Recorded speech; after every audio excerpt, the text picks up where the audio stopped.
আওকাতুস সলাত তথা নামাজের সময়ের গুরুত্ব প্রসঙ্গে আলোচনা।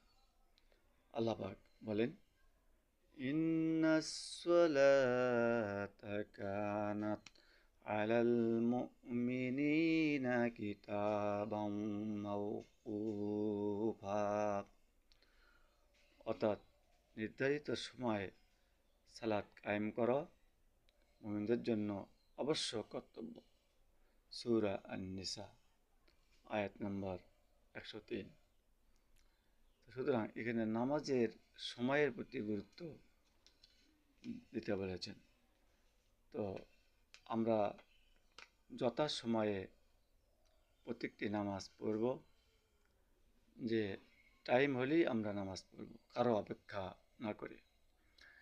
এখানে স্পষ্ট আল্লাহ পাক বলেই দিলেন যে তোমরা সময় মতো নামাজ পড়া অবশ্যই কর্তব্য, আল্লাহ পাকের কথা।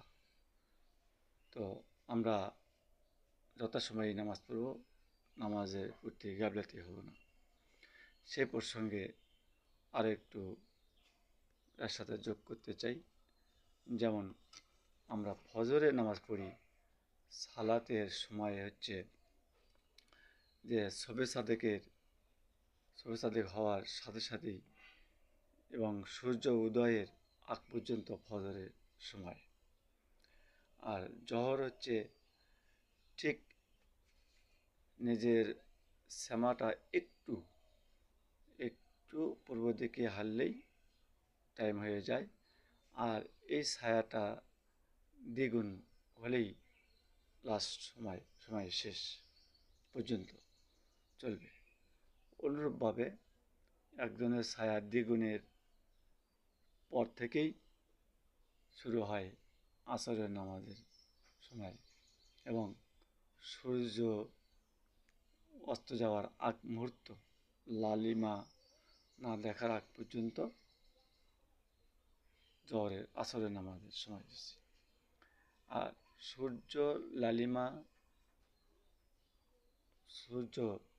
যখন দেখা যাবে না, যখন দেখা যাবে যে ফটফট করে যে সূর্য দেখা যায় না, কিন্তু একটা সূচ ফিকে মারলে সে বোঝা যাচ্ছে যে সূচটা দেখা যায়, কিন্তু সূর্য নেই, অস্ত গেছে।